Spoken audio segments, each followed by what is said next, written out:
Kisah-kisah Rasulullah Shallallahu Alaihi Wasallam bergaul dengan non-Muslim. Rasulullah Muhammad Shallallahu Alaihi Wasallam adalah teladan sempurna bagi umatnya.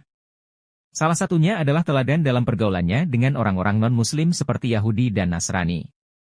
Ada beberapa kisah beliau tentang hal ini yang sangat layak dijadikan contoh. Disebutkan dalam sirah Ibnu Ishaq dikisahkan suatu hari sekelompok Kristen dari Bani Najran mengunjungi Madinah. Saat sampai di kota tersebut, rombongan Bani Najran ini langsung masuk ke Masjid Nabawi. Padahal saat itu, masuk waktu Asyar. Rasulullah Shallallahu Alaihi Wasallam dan para sahabat baru melaksanakan sholat. Merawat kebinekaan dan semangat kebersamaan, Islam sebagai agama yang menegakkan kedamaian dan keselamatan bersama. Tujuan agama bukan untuk dasar perang dan teror ujaran kebencian. Namun yang mengejutkan rombongan Bani Najran yang berjumlah 14 orang juga bersiap sembahyang ala Kristen. Mereka menghadap ke arah timur. Melihat hal tersebut para sahabat berencana melarang mereka. Namun Rasulullah Shallallahu Alaihi Wasallam justru membiarkannya. Maka jadilah dalam masjid, rombongan Kristen Najran tersebut melakukan ibadahnya. Setelah mereka selesai beribadah, Nabi Muhammad memperlakukan rombongan Kristen Najran dengan baik. Dalam sejarahnya, Rasulullah Shallallahu Alaihi Wasallam bahkan menjalin hubungan diplomasi dan memberikan perlindungan pada mereka. Rasulullah meminta Ali bin Abi Thalib untuk menulis surat perjanjian damai antara Rasulullah dengan penduduk Kristen Najran. Dalam surat tersebut, Rasulullah menjamin keselamatan Bani Najran, dan Nabi melarang untuk menyakiti anak-anak, wanita, dan para pemuka agama Najran. Pun Nabi dengan keras melarang untuk menghancurkan gereja. Surat perjanjian damai Rasulullah Muhammad Shallallahu Alaihi Wasallam kepada kaum Najran dimulai dengan menyebut nama Allah yang Maha Pengasih dan Maha Penyayang. Isi perjanjian tersebut adalah jaminan perlindungan bagi penduduk Najran dan sekitarnya, yaitu jaminan perlindungan dari Allah dan Nabi Muhammad utusan Allah atas agama, tanah, harta, dan kafilah mereka, baik yang hadir maupun tidak hadir.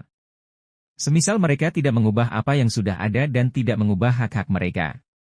Uskup, pendeta, dan penjaga gereja mereka tidak boleh diganggu apa yang ada di tangan mereka baik sedikit ataupun banyak. Mereka tidak boleh diusir dari tanah mereka, dan tidak boleh diambil 1/10 dari mereka. Tanah mereka tak boleh diinjak oleh tentara. Di kisah lainnya disebutkan suatu hari jenazah seorang Yahudi lewat di depan Nabi. Lalu beliau berdiri. Kemudian para sahabat berkata, itu adalah jenazah Yahudi. Lantas Rasulullah Shallallahu Alaihi Wasallam berkata, bukankah dia juga manusia? Apa yang dilakukan Nabi Muhammad Shallallahu Alaihi Wasallam adalah sikap menghargai semua orang walaupun berbeda suku, ras, dan agama. Dalam kitab Ghairu al-Muslim fi al-Mujtama, al-Islami karya Yusuf Kardawi bahwa Nabi Rasulullah Shallallahu Alaihi Wasallam ketika hidup di Makkah dan Madinah tak sungkan-sungkan untuk bergaul dengan non-Muslim. Nabi Shallallahu Alaihi Wasallam kerap menyempatkan diri untuk bertandang dan bersilaturahmi dengan pada tetangga yang non-Muslim. Pun ketika ada tetangga yang non-Muslim sakit, Nabi tak sungkan untuk mengunjungi dan berbela sungkawa bila ada yang meninggal.